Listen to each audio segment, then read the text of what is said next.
All right, we'll move on in our agenda now to item 5, which is the report section of the agenda. And this evening, we have a report on the Learning and Teaching Roadmap. Dr. Kellogg?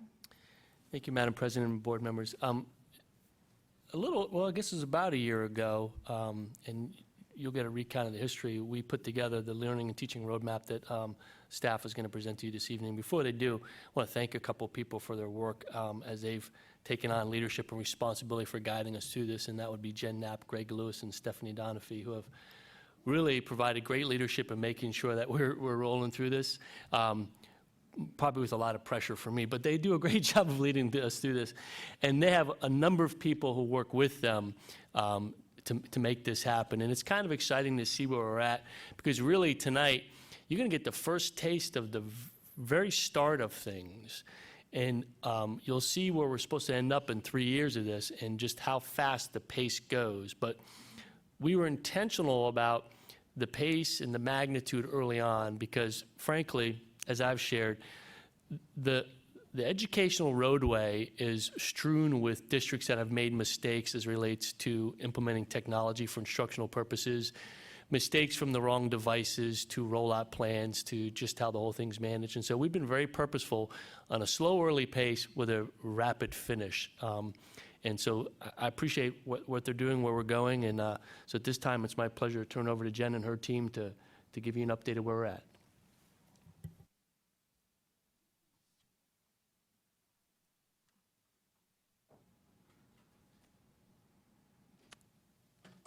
Okay. Thank you, Dr. Kellogg. Good evening, President Nestor Baker, members of the board, fellow administrators, and community members. We are very excited to share where we are in our implementation of the Learning and Teaching Roadmap. Tonight, I will be providing you with an overview of how this aligns to our strategic plan, our process, and the rubric that's guiding our work. Then, I'll turn it over to Greg Lewis, Stephanie Donafee, and a few of our power users and power students to explain how the implementation has impacted learning in their classrooms. Last fall, our community described what teaching and learning should look like as the strategic plan was developed.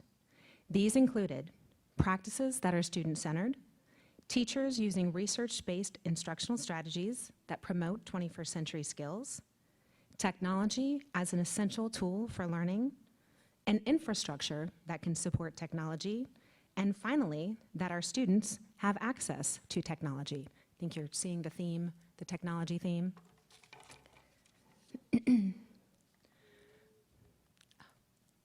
We began to develop our roadmap, which focuses around what and how kids learn. And I love this picture because that's really at the center of our work. Yet what we have to have is every other group being a part of this work. So when we had our learning labs that met throughout the course of last year, everyone was represented, from facilities to tech support, teachers. We had a very broad range of people involved. We developed a mission statement to create learning environments that support student success, in which students are empowered through innovative, relevant, and rigorous experiences to prepare them for career readiness in a dynamic global economy. Okay, now everyone knows a mission statement. Okay, that's kind of a lot of words, and who's really going to remember that or be able to say it off the top of their head? So we thought, okay, what's going to be tangible? What's going to help everyone understand what it is that we're trying to do? So, like good teachers do, we developed a rubric. As we talked through this, we wanted our teachers to be able to ask quickly, is this lesson student-centered? How engaging is this for my students? Do I have the right resources? Is this lesson challenging, rigorous, and relevant? And is this done in a safe environment most conducive to learning? And we actually, and Stephanie is going to talk some about the professional development that we've done with our power users, but one thing was to align this with the teacher standards that are part of the OTES framework. And even one of our power user principals or one of our power teachers said, I was getting evaluated because I'm volunteering, and I thought, okay, this is overwhelming. You know what? I'm just going to focus on the Learn rubric. And the principal who did her observation said, you know what? That was so simple. Everything was there. It all made sense. And that was really telling for our power user to realize this isn't more. This isn't something else. This lies within the framework of great teaching. So this is a very powerful tool that our teachers have seen a lot. They see it on waiver day. It's really something that we've used as a focus. Factors for our success. The Learning Lab also identified these, and 4 of them we're going to highlight today. Certainly, we're sharing the roadmap. This was done over the course of the year with the board. I believe we had 2 presentations last year. Dr. Kellogg met with and did staff chats across the district last spring, telling them that this was coming and that this work would begin this year with our power users. Also, we've been meeting with principals. They've been meeting with their staffs as we plan phase 2, which I'll tell you about in a little bit. Our power users will speak. It does focus around equity of access, but right now I'm going to turn it over to Greg Lewis to talk about the information technology upgrades.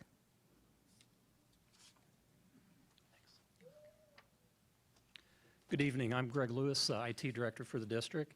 I kind of want to give you an overview of kind of where we've been and what we've done over the past few years, just so that you have an idea of the infrastructure that we've actually built to be able to support the 7,000 plus devices that we've actually getting ready to deploy. The first one was a core upgrade. A couple years ago, we did a phone upgrade to the district. And one of the things that we did is we actually upgraded all of the internal... there we go. All the internal core switches that we actually had to be able to support something that's coming in the near future, which is this. The second thing that we did is we figured out that the communications between the buildings actually needed to be updated. So one of the things we did is we actually partnered with the city with the We Connect piece and was able to actually lease 2 strands of fiber to 11 of our buildings today that we could get to. And that's a huge piece for us, because what that does is that eliminates the month-to-month contracts with AT&T and allows us to actually have basically a very fast internet, upwards of 10 gigabits between those 11 sites. The other thing we did is we were up for renewal on AT&T contracts. So one of the things that we knew was wireless was going to become important, so what we did is we negotiated with AT&T and was able to get all of our sites, remaining sites, up to 1 gigabit. So that was a real huge piece for us to be able to, one, have communications between the buildings at a much quicker piece. We then actually implemented our own private network. If you can think of where the AEC building is, we can go to South, we can go to Blendon, we can go to Transportation and Whittier without crossing any public property. So what we were able to do with some capital dollars was actually bury fiber so that we then own that fiber between those buildings, saving the district a lot of money on month-to-month contracts on that. We then started to think about what is the wireless going to look like for us. And one of the things that we looked at is a couple of different models within the classroom, and how are we going to do that? How are we going to put wireless in the classrooms? What we decided to do is put a wireless access point in every single classroom. And if you can think of some of the ages of some of our buildings, you can think about, wow, what kind of buildings we have between our classrooms. So our goal was to make sure that if they moved a cart and kids would bring their own devices, that we would be able to support multiple devices within that. So we actually have 917 wireless access points throughout the district today. We then talked about bandwidth leaving. Something that was real important for us as we move forward is cloud. You know, where are we going to go? What's the cloud going to look like? What is our internet going to look like? Where's the park testing going to do for us as we start moving to more online testing? So what we did is we actually increased our bandwidth by 30%. And what that equates to is we have a 1 gigabit pipe out to MEC, which is our internet provider. We then partnered with Time Warner to actually add another 300 to that, giving us a 1.3 megabit throughput to the internet, which will be real important as we move forward with the devices that we put in front of you tonight as some of the devices that we're actually using in the classroom today.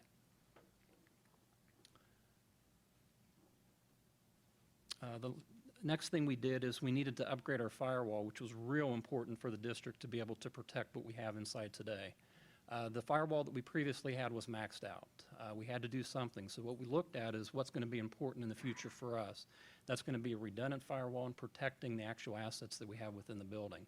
So we actually put in a Palo Alto firewall, which is a state-of-the-art firewall today, which actually protects us against a lot of hackers.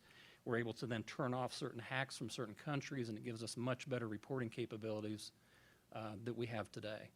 So that's in place today. It is a redundant system, and it also allows us to do a little bit of traffic between the two internet providers, like the iOS upgrade that came out on the Apple devices. This was real helpful for us to actually not saturate our internet provider and actually move some of that to a secondary one for that.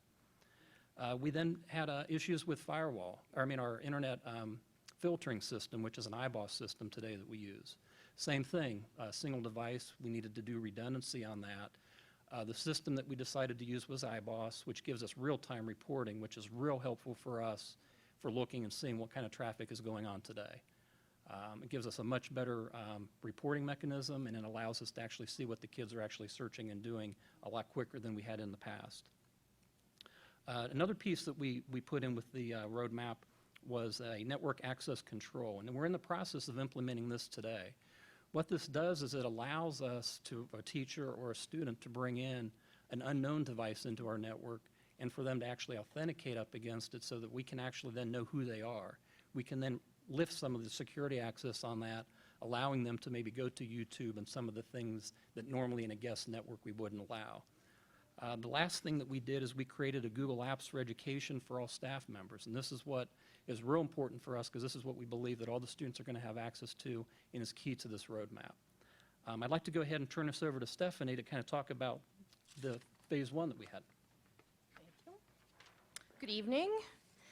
I get to talk about the people involved in really implementing this. I think it's important, and I appreciate your remarks about the slow rollout of this, because without the infrastructures in place that Greg and his team put, it doesn't matter how many devices we have if they're not going to work or go out. So we made sure that our infrastructure was very strong. And for phase one, we had over 90 applications for power users, which to us was very exciting. These were people who were really wanting to push things forward. And again, we had our very targeted teachers that we chose. So we have 18 power users in 6 buildings.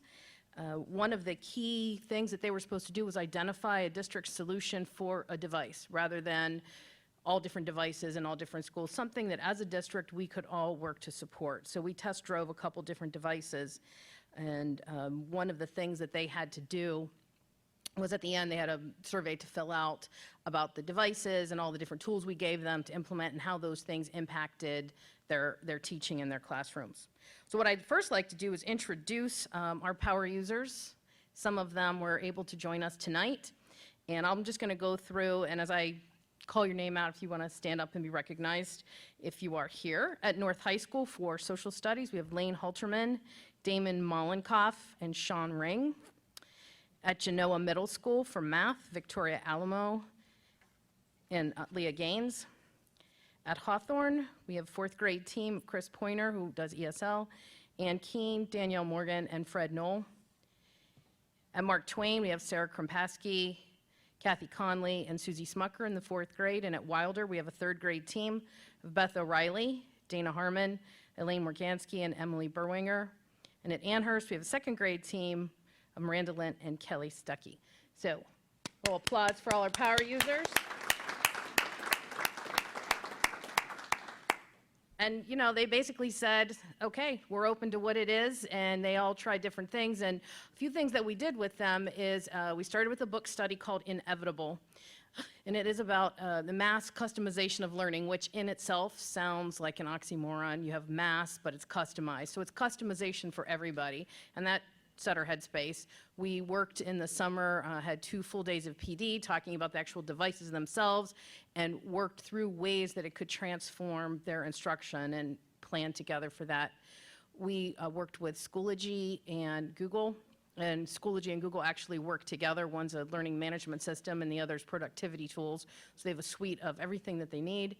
We did job-embedded PD with them, which was part of what our educational technology coaches do, and I'd like to introduce them because they have been very key to helping this move forward, and that's Jennifer Fry and Kim Niles and Dave Hayward. You want to give a little wave if you don't want to stand up? They're very much behind the scenes, but without them, this couldn't have happened. We also had monthly face-to-face meetings where they would come and share what they were doing, some of their frustrations, some of their successes, et cetera. So we did a lot of PD with them. Some of the impacts that we had at the Power User Initiatives, you'll see refer to the strategic plan and the goals very well. One was that with the implementation of research-based education, very student-centered to support the Learn Rubric, and these are all pictures from Power User classrooms. We have an infrastructure that is capable of meeting the demands of the learning. We didn't have people trying to constantly be, kicked offline. We enhanced staff and community and student engagement by the use of technology. The students, as the teachers would report to us, were extremely engaged in the process, a lot of collaboration. There was a growth in student and teacher competencies in tech literacy. When we chose the Power Users, we were strategic in choosing not only the people who were rah-rah on the front, but some people who thought, I'm not sure if I am ready, and they are, and they have transformed in the most amazing ways. We've increased access to devices and digital content for both students and teachers, so it's not just about the device. It's about the learning with it, so the digital content that they can use, the digital content that they create. And for me, this sums up, this is one of our Power Users. We offered another class that they could take. It wasn't part of the Power User agreement, but we offered it for any teacher in the district, and a number of Power Users took it. And it was called Flipping the Classroom. And they did a reflection at the end, and I thought this summed up everything we were trying to do with this. What I have learned in the past few months has forever changed the teaching and learning that takes place in my classroom. With testing being so different, it will be hard to make comparisons based on standardized test achievement, but the learning I see in my classroom every day is all the proof I need to know this is what's best for my students. That is a teacher in her professional judgment knowing that this is the best way her students can learn. And once you know that, you have then the responsibility to carry that forward. I thought that was a very powerful statement. So we'd like to have a couple of our Power Users talk to you. The first one we have up is ESL teacher Chris Pointer, who's going to talk to you about the idea of gamification, which is, well, actually, I'll let him tell you. Come on up, Chris.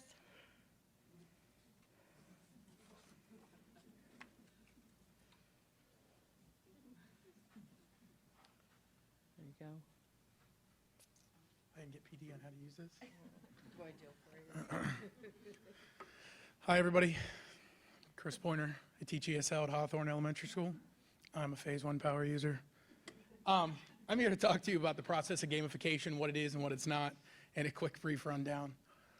First of all, why games? As you can see on the screen, 59% of Americans play games. Of those 59% that actually play games, roughly half of them have more than one gamer in their household. So this process really isn't geared to like my parents, the 45 to 50-year-old generation. The baby boomers aren't probably strong gamers. What this tells us is, Going with that. just throwing it out there. Yeah.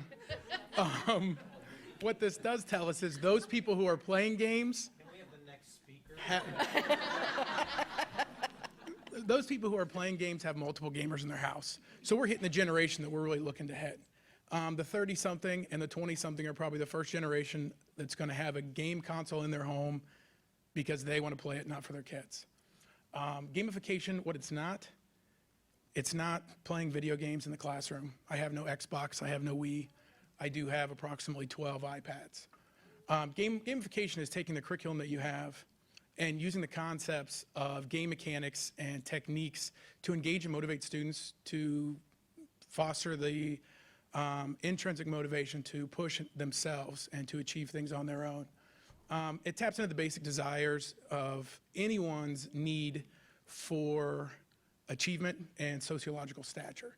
So the red velvet, rope, so to speak. And a great example of this is lately in my profession, the term accomplished has carried a completely different weight of achievement and sociological stature with it may not have carried 2 years ago. Gamification plays on that, plays on the fact that everybody wants to beat themselves or beat someone next to them.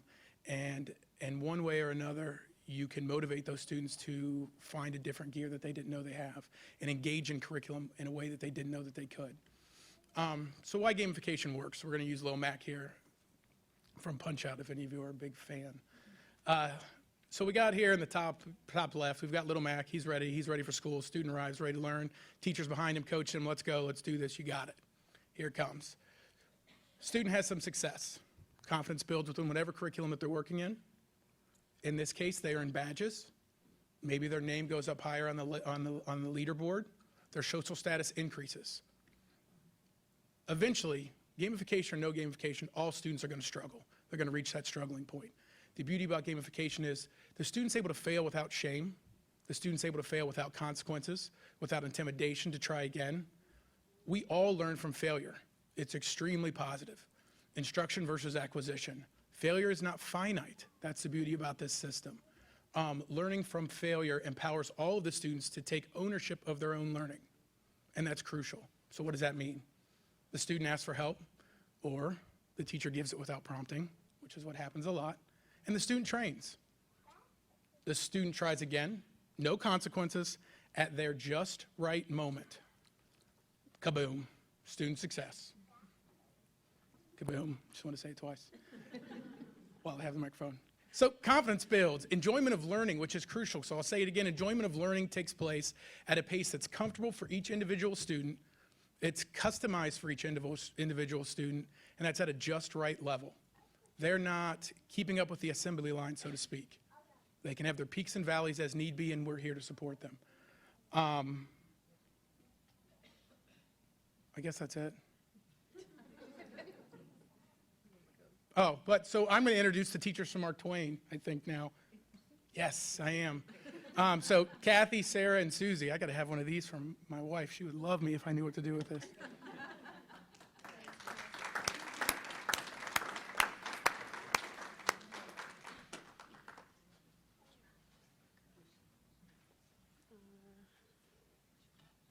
Sure.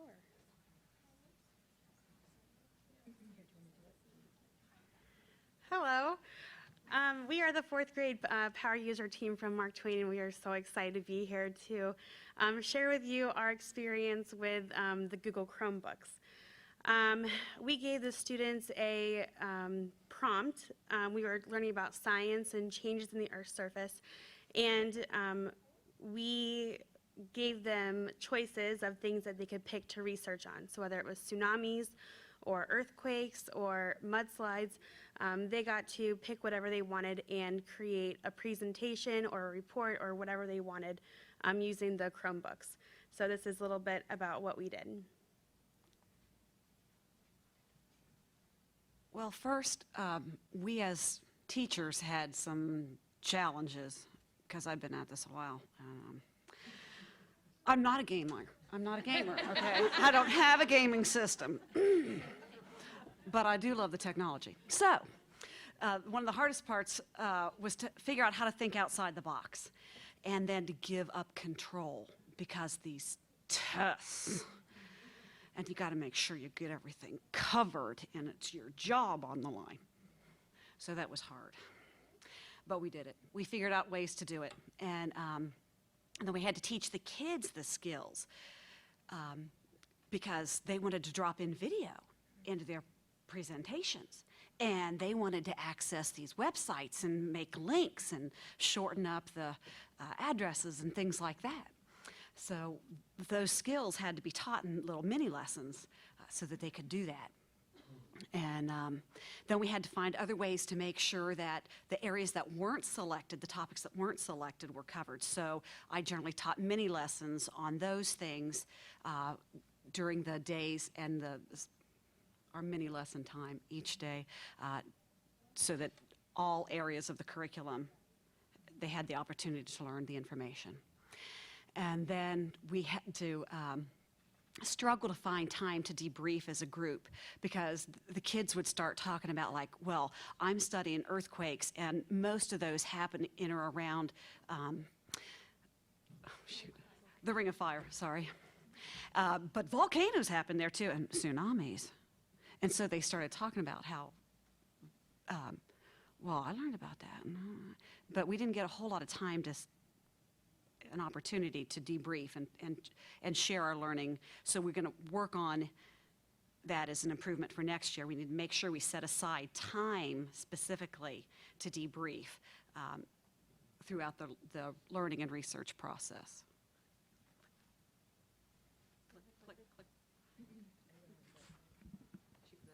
Okay. So with all of these devices and with all of this came a lot of excitement. Student engagement went through the roof. The kids were all engaged. They were asking questions. Some of the most excitement happened for me when I actually took a deep breath in the beginning of October and went, oh, all this happened within, 9 weeks ago. They didn't even have a Chromebook. They had never touched a Chromebook, and wow, they just did all these presentations, and their excitement grew. The most fun was listening to them after they were done with their presentations, and students then created their own research groups because they wanted to learn more. They had piqued an interest from somebody else's presentation, so then they created their own little groups that they started searching and collaborating on their Google Docs, so that was really exciting. And I have with me three of our Power students that have really taken this on this year, so I'm going to get to ask them some questions. Can I take this off? Okay, girls. Turn around. Let's introduce you. I'm Danielle. Hannah. You ready? I'm Hannah. You gotta talk louder. I'm Corey. Okay. What did you do your project on? We decided to do our project on islands. And how did you choose this topic? We had 12 to 13 choices, and we chose our top 3, and our teachers tried to get us our first or our second choices. And what did you like about this project? Working together as a team. Were there any challenges you faced? Trying to split the work evenly. This was my first experience kind of using technology. Trying to find ways to put the ideas together. And what did you enjoy most about the project? Presenting. Working together with other friends from other classrooms. When we got to Skype another 4th grade class with Chromebooks, and we showed them our presentation. And we Skyped with a Hawthorne, who was another 4th grade power user team, and they hadn't gotten to the point where they were using the Chromebooks collaboratively yet, so they wanted to see how they did their projects, so they were able to share across the district. Okay, how was this project different than the projects you've done in the past? We used to have to write a lot, and this time we got to choose how to present. The last presentation I did was in 1st grade. We had to use poster board, and this time we got to use Google Docs. Last time when I did it in 1st grade, we had to do it alone. This time we got to do it in a team. And Hannah, how was this project different than what you've done in the past? It was more exciting because we got to use technology and ask our own questions and search for information and work in a group. Okay, nice job, girls.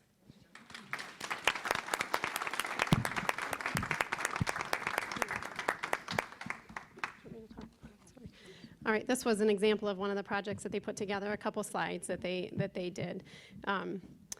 So they asked questions, they went out and found their own research. They had guiding questions from us, but also able to extend and take their research in whatever direction they wanted. So they were able to collaborate together. And then they had to tie it into, they had to find some primary resources and tie it into other areas of the curriculum. So they were able to go out and find this and then presented to the whole 4th grade.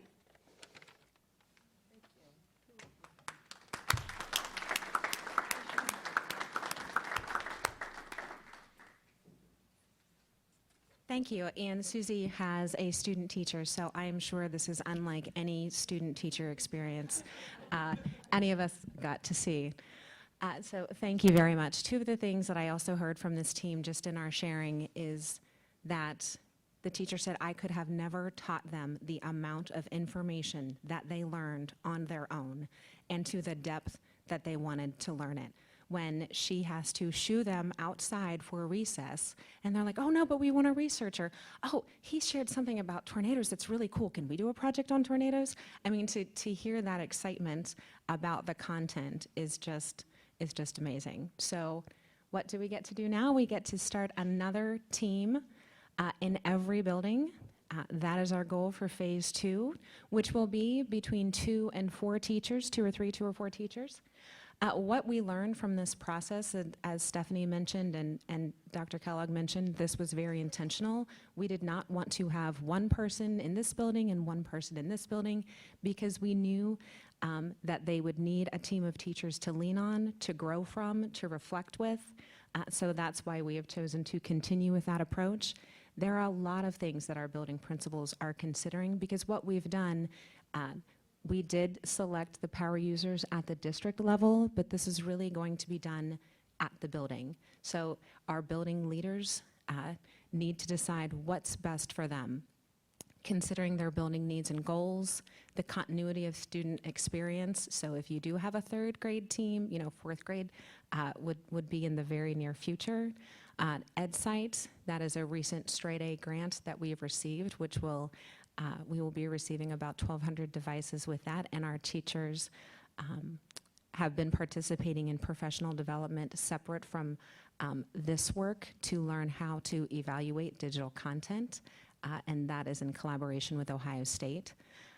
As one of our teachers mentioned, we do have those state tests coming in 4th grade and 5th grade science and 7th grade. Those will be online. We have a number of digital content pilots taking place right now. And also what our principals are looking at are the power user applications. Who were the people in their buildings who wanted to start this work in April? And then how can they be additionally supported? So those are the things we've met with the principals over the past several weeks to have conversations with them about where they want to take their building next. And then finally, future implementation over the course, as Dr. Kellogg mentioned in the beginning, it is a fast timeline. Over the course of the next 2 school years, adding 405 teachers and 3,000 student devices each year. Next year, that looks like about 3 to 5 teams per elementary. Our elementaries are smaller buildings. And then 6 to 8 teams at our secondary. We do have to take into consideration our capital refresh schedule, which was some of the funds repurposed to make this happen. And then by May of 2017, we will be fully 2 to 1 in all of our classrooms. And at this time, are there any questions, comments? I finally get to speak about a topic that I know something about. Yes. I'm excited. Awesome. No, I actually have taken quite a few notes. First of all, I'm very impressed, and the reason is I do get to speak from experience on this from nearly a quarter of a century. I'm saying quarter of a century because I also want to back that up with, if you want to beat anybody, or if you want to beat me in Call of Duty in my house, you have to play on my consoles, not my kids. Mr. Pointer, did you I'm hear just that? saying. But I've had over 20 years in technology, and a couple of things are very interesting to me. First of all, I emphasize quite a bit in the businesses that I've worked in that technology is a means. It is not the end. Mm-hmm. Having come from banking and technology as an example, I always emphasize to people that it wasn't but a few decades ago that we were still using ink and ledger. We could still use ink and ledger today if things got really bad. Mm-hmm. So it's simply a means. It is not the end itself. In the school setting, the curriculum, the quality of the teachers, the eagerness and the excitement of the students will always outweigh these methods that are being used to teach with. The reason for that is that there's a reality, and Greg, I know that you're very familiar with this, there's a reality in technology. It's called Moore's Law. Moore's Law says that every 18 to 24 months, the capabilities of processors double. That's a law that's held consistent since 1970. That means that any purchase that's made today in your household, and you all experience this, is functionally obsolete, generally within 36 months, because in 18 months, it's already behind the times. In 36 months, it can no longer run the programs that have been created in the last 6 months. And these are the realities that corporations as well as school systems face. Because of that, and I think that it's very interesting from a technology perspective, the use of the Chromebooks and other virtual devices, most companies are completely satisfied. When I speak of most companies, I'm talking about most Fortune 1000 companies, are completely satisfied with what is called an N-3 standard, N equaling now. So from a version control standpoint, your best hope at any point in terms of your technology acquisition is that you are no further than 3 versions behind.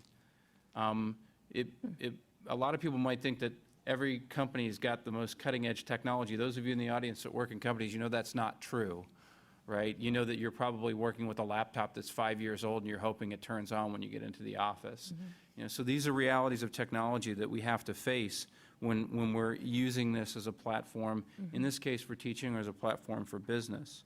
I think interesting about the project timeline, I think that it would be easy to be dissatisfied with the implementation time schedule. I would hope that this would be compared again to the realities of complex projects in the corporate workspace. A complex project, which I would qualify this as, in any enterprise that would be multiple times the size of this school district in terms of funds and resources it could levy against these projects, you're talking about a basic project in a complex environment being a minimum of 2 years, right? Day in and day out. Some projects and programs of higher complexity go 6, 7, and 8 years in large company settings.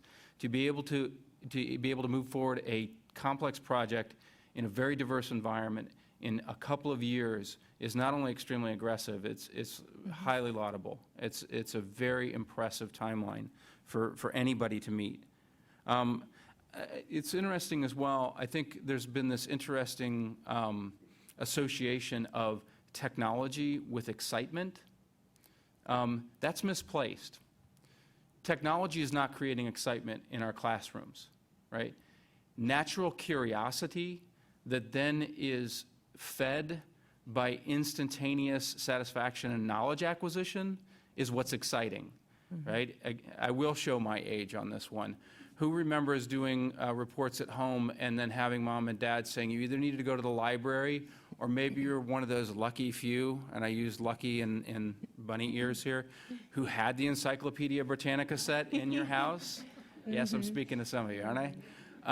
And what a drag it was to have to sift through it and try and figure out, now this information is instantaneous. It's not the technology that makes the students excited. It's the satisfaction of that intellectual curiosity in near real time that we are all hungry to learn, to be able to learn about a particular item or a particular subject or a particular word in seconds versus searching for it is what generates excitement, not the presence of this technology in the classrooms.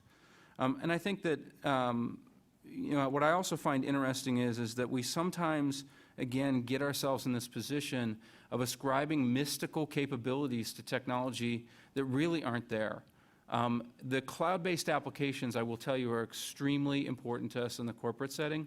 But one thing that's really interesting to me is that over the last 20 years, software corporations around the world have built over and over and over again all kinds of software applications that solve every kind of business, finance, marketing, and complex analysis problem on the planet. And can anybody tell me 20 years later what the most common application used for all of those problems still is? Excel? Did I hear an Excel from the audience? Yeah. So, again, we ascribe all of these superpowers, and people are still every day using spreadsheets to build complex, build solutions for complex business problems, right? So let's not lose sight of that when we think about all of these really, really cool technologies. They may not be the best technologies for our students in terms of the long run. I think that, I apologize for going so long on this, but again, it's something that I can talk about because it's in my space.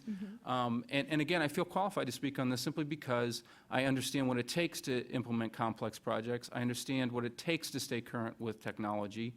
And if, I'll leave this almost as a rhetorical question, if Fortune 1000 companies struggle to stay within 3 versions of the latest technology releases, both in a physical asset, laptops, PCs, and an application asset, would it be right to have heightened or higher expectations of of our school district. I don't think that that would be even remotely fair for us to be expecting, Buzz Lightyear type technologies, because frankly, that is an overinvestment in the type of assets and applications that would not be reflective of what our students are actually going to face in the business and work world, or in the college setting. So great job, love the presentation, love the timeline, love what I'm hearing from students. Really appreciate what you guys are doing. Hi. Hi. Can I ask the students a question? Of course. Girls, can I ask you Ladies. something?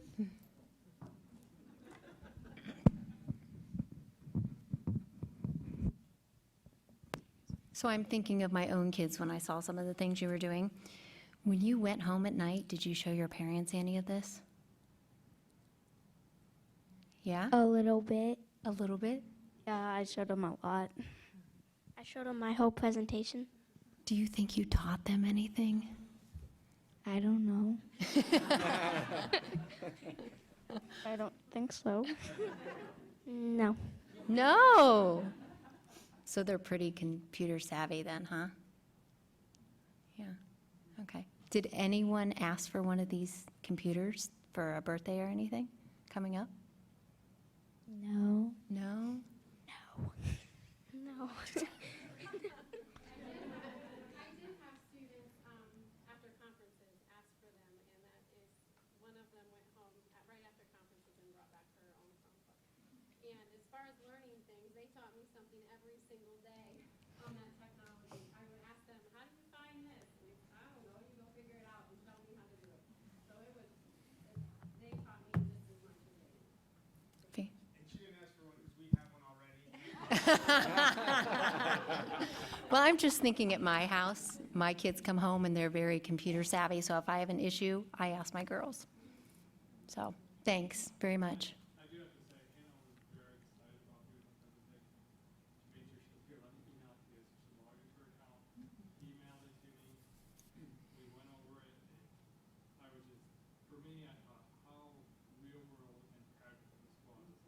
That they're, at this young of age, getting stuff that she will use lifelong. Mm-hmm. And it was such a powerful thing, and how excited she was about the material, how well she knew it when I'd ask her questions. And I just thought it was a great conversation. Thank you.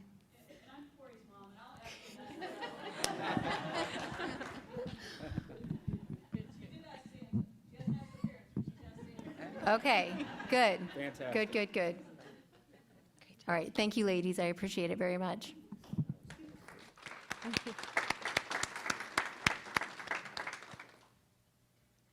Carol or Rick? Jen, or maybe Stephanie, one of you said something. I just said, get a little feedback on this. First, Greg, I think your portion was really helpful to go through, to talk about building the foundation of this house. Because I would not naturally think of all that. I mean, Mr. Byrd would think of that, and you heard the challenge to, what's the name of the game? Game of Thrones, what is it? I would challenge him to come and play Pong at my house. Which tells you a little bit about where I am on this. But that was really helpful. Stephanie, Jen, one of you said something about that there were some teachers, power users, that were all in, raised their hand, ready to go, and some that, stepped 3 steps back and not me. Could you just, and you said yes, and now they're on board. Could you just flesh that out a little bit? What turned them? What excited them? What did you hear? Not anecdotally, but do you remember talking to any of the more resistant power users? Well, and I think a lot of it came out in the summer when we did the inevitable book study, and teachers would say, I can't see that this is going to happen, or, I'm not really understanding how this could happen. have this test and I have this material and I have all this to cover and how is this really going to look? But I think once they started, and Stephanie, you can speak to this too, started to see those small successes where the students were engaged, they quickly understood it. You know, another principal said, oh, well, you know, maybe we can give devices to our fourth grade students, but the test is only, you know, for phase 2, but the test is only in a month. Like, oh, that might not be enough time. And the other principal said, you don't underestimate those kids. They will pick it up in a month without question. So I think it was seeing some of those small successes and really building that team environment. I think other team members kind of helped pull them along to see. In one of our buildings that's not here tonight, there was one who was very ready to go, and she fully supported her teammate in this process, and they spent a lot of time together trying out new things, again, just in small situations to build that other teacher's confidence in using the resources. Okay, thank you. More specific? Yes. One other thing that I think was key was the work that the ed tech coaches did with the job embedded PD. I mean, literally going to the classroom, working with those teachers, saying, offering suggestions, how perhaps you could do something differently, and doing it in a very supportive way of taking that risk. Because, you know, as teachers, we want to be right all the time and know the answers. And for a lot of people, you know, you're afraid to make a mistake in front of your students, and just saying, I've never done this, and the students were very supportive back. So I think that having people in the classroom supporting them, and now our current power users can help the phase 2 people implement as we go forward. I think that was one of the key factors. Thank you. You're welcome. The only other piece I'd ask about, Jen, is, listen, I know it's not universally lauded, the timeline. I mean, I get that. I happen to think, Richard, I think Mr. Bird is right. I just, with the foundation of the house that was being built and all of the learning and the development, and then power users and then support, I've shared with our superintendent, we just need to have one of these in every kid's hands. But that's just my my inability to sit still sometime. I just don't think that would be really appropriate. And I really appreciate you saying, Richard, that because I've seen it in my own kids' eyes. Now I'm speaking personally. 7th grader and 5th grader. Yeah, 7th grader, 5th grader. It really is not this thing that is in front of them. It's when they click in and they get this answer and it's like all over, and that's what got them excited. I really think that's a good distinction. Thank you for bringing that out. Here, I'm sorry, all that preamble. This is my, I don't know how to say this other than just say, in the next phase, in the next phases, couple phases, are there any schools that are left behind, or do we need to get? Are there any schools out there that are not getting users and devices and people being trained? And is there anything out there that we need to know about? Something is left behind. One of the things, we do have a team starting in January at all of our buildings. I will say with only 12 teachers downstairs, and speaking with the leadership, they will be the beginning of the next school year, and it will be all 12 of them. So our preschool will not be in January. So that's one. But one of the things in our secondary buildings, we only have the 2, at North and Genoa, which is why they're on kind of an expedited timeline, if you will, to have 8 over the course of the next year. So as you see, a phase 1 at the beginning of the year, that could be 1 team at a small school like Point View, yet it would be 3 at a building such as London. And so that it would make sense and everyone can be aligned. But no, that's what we definitely wanted to do. We knew, I wouldn't say last year at this time, but 6 months ago, that phase 2 would include every building. It was without question. It was just, okay, how are we going to make that look and how are we going to make that happen? And It isn't one person, as I mentioned before, it is a team. That's something that secondary will have to decide. Is it, 4 of their sixth grade social studies teachers, or is it 4 of their 10th grade math teachers? That's something that the building leadership will have to evaluate and make decisions around. Thank you to the three of you. I think it has I personally think it has a stellar future for this district, and I appreciate all your work. And to the girls and teachers, and thank you for coming tonight. Hey, Rick, I just want to piggyback on something, Yeah. because I think it's really important to make these ties and these correlations between this particular program and, kind of comparisons to what it's like out in, for lack of a better term, the real world, right? In the corporate and the business sector. I'm gonna serve notice right now. If anybody is ever surprised that there is resistance or hesitance on the part of power users and ultimately on the part of teachers in the adoption of these technologies, you need to understand that the greatest single impact to implementation of those technology solutions out in businesses is end user adoption. I mentioned Excel. Is Excel better than these multi-gajillion-dollar applications that have been developed by these large software?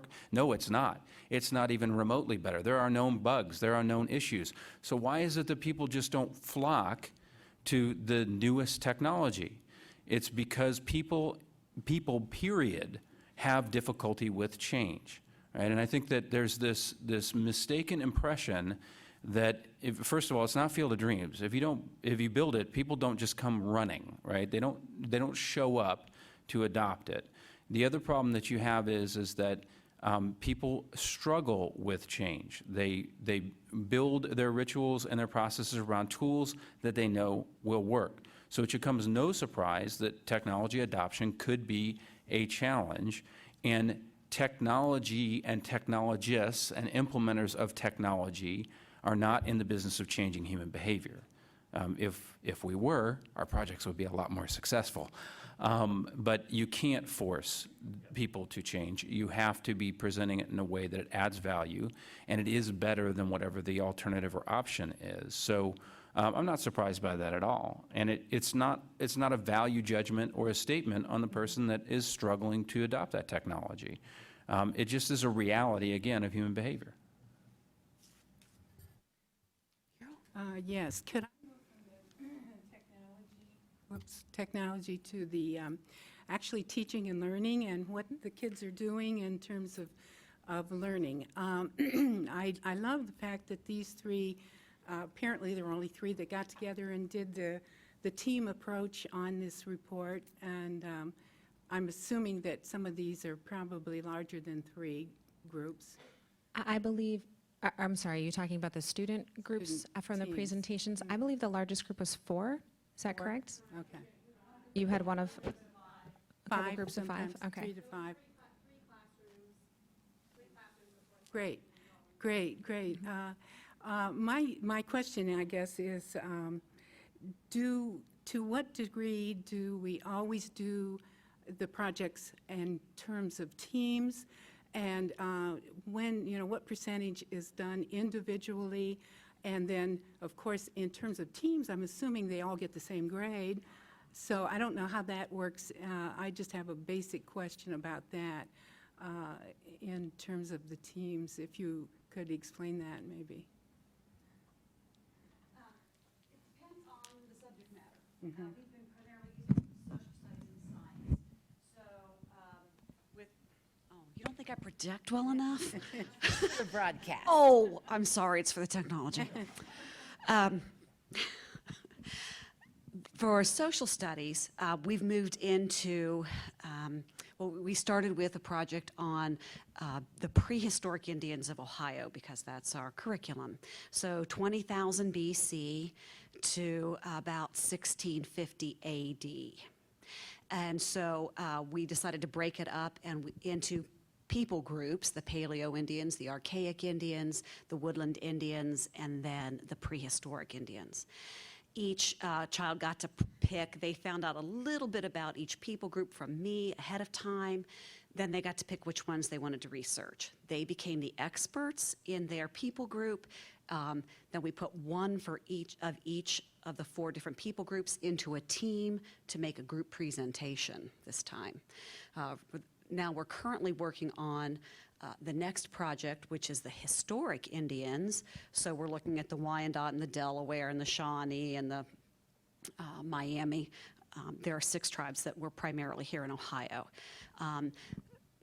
Sarah and I have adjusted our project a little bit, and Susie too. And so we're taking it from, they're doing the research, they have specific things that they have to find out, and then we're going to tie it back to the language arts a little bit more this time, and all the nonfiction And there are always pieces. groups doing this. That's what I'm getting at. Well, Teams of students. yes, there have been And they get the teams. same grade together. Well, we don't grade You don't grade. in 4th grade. You know, it's progressing towards the standards, meeting the standards, All right. that kind of thing. But they also had to do a writing piece, and they had a test afterwards to make sure that they had gained the knowledge. Then for those students who haven't, we've got some backup activities to give them the opportunity to relearn so that they have the opportunity to master everything. So what percentage would you say they do as teams? What percentage individually of learning? Well, they each have an area that they become the expert in. So it just depends on the project. Okay. But then the presentations in the past have been as a team, and they each have, but they're still specifically responsible for certain pieces of information. And they would, so if they were the specialist on the Paleo Indians, they did the slides about the Paleo Indians. I'm sure you've seen a lot of value in terms of the groups, of the students getting together in terms of teams and kind of sharing and giving each other help, maybe. There's probably been a lot of value in that. There has been, All it's right, been thank fun you. to watch them work together. Yeah. All right, thanks a lot.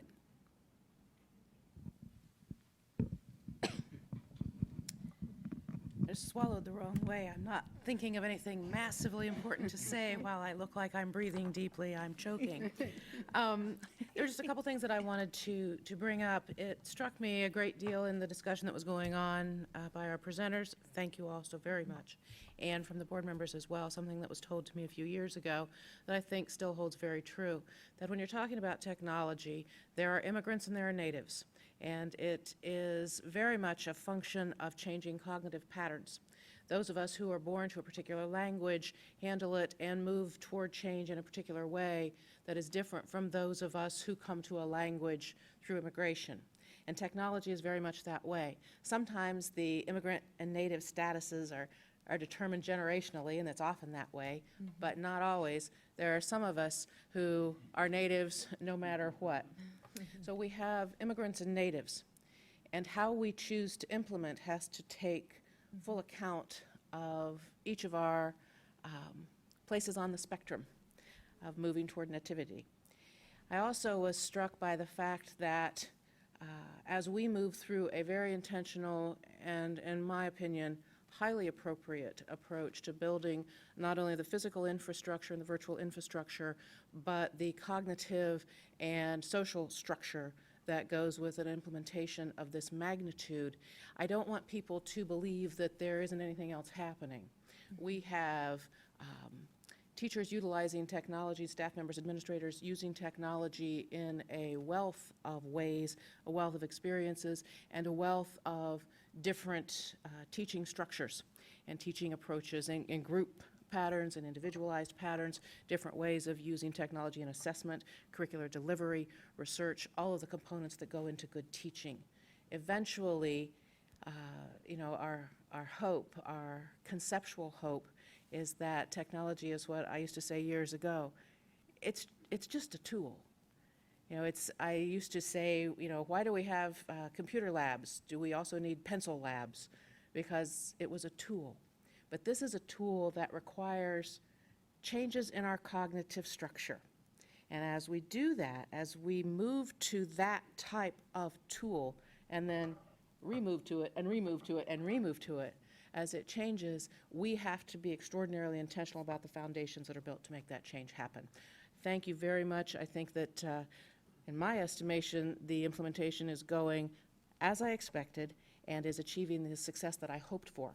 And it also dovetails very nicely with the other efforts of the classrooms across the district. Thank you. Thank you. And I'd like to say thank you again to all of our power users and our power students and our power parents. Thank you. If you would like to go at this time, but you are more than free to stay for the rest of the board meeting. So thank you all.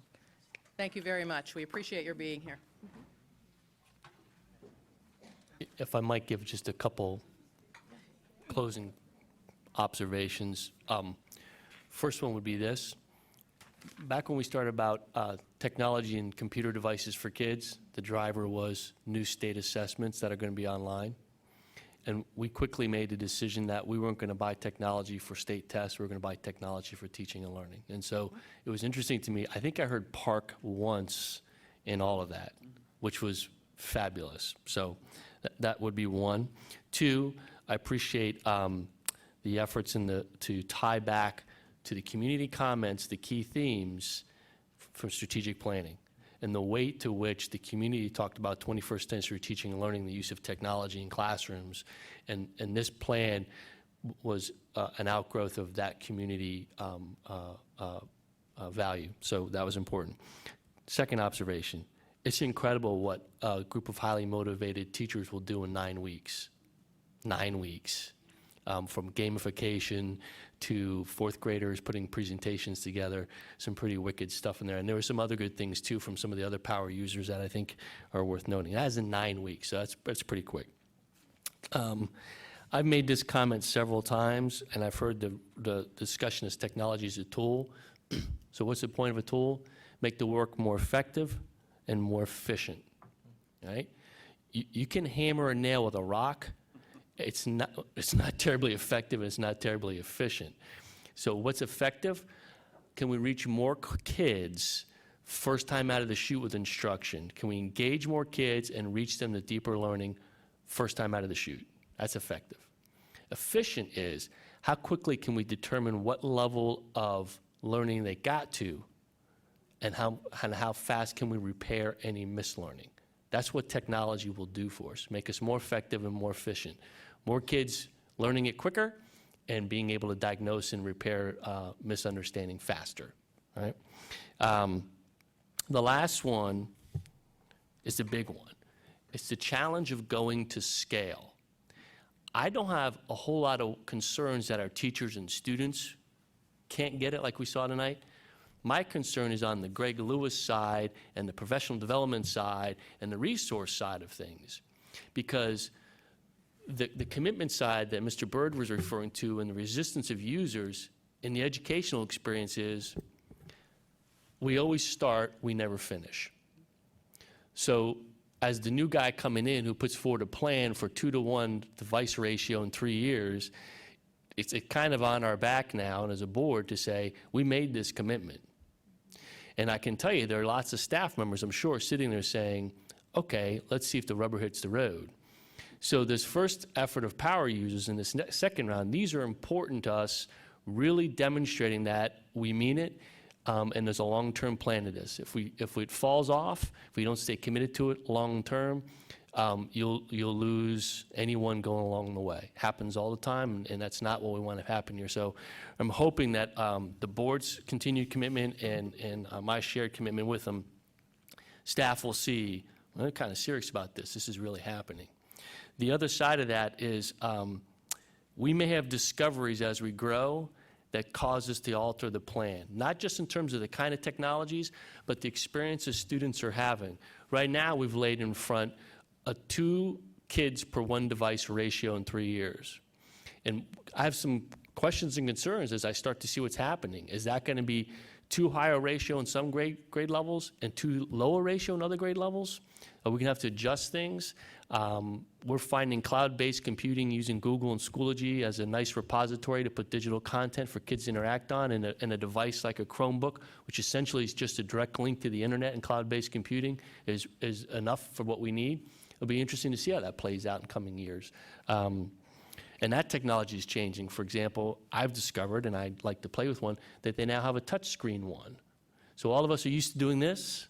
We can now do that on our Chromebook if we get the right device. So I think that going to scale is going to be the challenge for us, because the amount of people for PD, the amount of infrastructure support that Greg Lewis's shop has to put in place is going to be a big challenge. And some of that is in the background. For example, the selection of a device like this, if you talk to Greg, significantly limits the amount of touches his department has to do to get this device from purchase to a teacher's hand. It's different when you're talking about a laptop like that IBM over there, or a desktop, right? That's a whole lot more touches going on in Greg's office. So these are some of the challenges going to scale we're going to have to do. And so we need to stay committed to this so that our staff sees that long term. And I join everybody else in thanking our students and teachers here this evening, who are the innovators and the leaders and are showing us the way. The next round of power users and the future power users are going to benefit from that. So lengthy presentation. Thank you, staff, for putting it together, and to students, and looking forward to the I just have update. one Yeah. real quick question. How long does it take a new power user to get up to speed, to get ready to go? I know that you took nine weeks to, use it, but how many days or weeks have you, I guess go ahead, Stephanie, you know better than I do. brand new person? We started in the summer with a book study. It was a month-long book study. Then there were 2 days of full PD in the summer, multiple meetings during the month, and then it depends on where they were themselves. We did some things with what is your own PD want to look like, what things do you want to learn, and it was a lot of them focusing. And if you have somebody coming in at more of a basic level, their jump is going to be giant.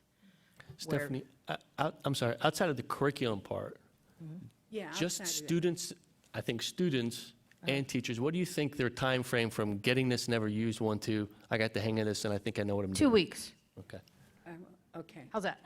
it's pretty good. A teacher will be ready to go, brand new.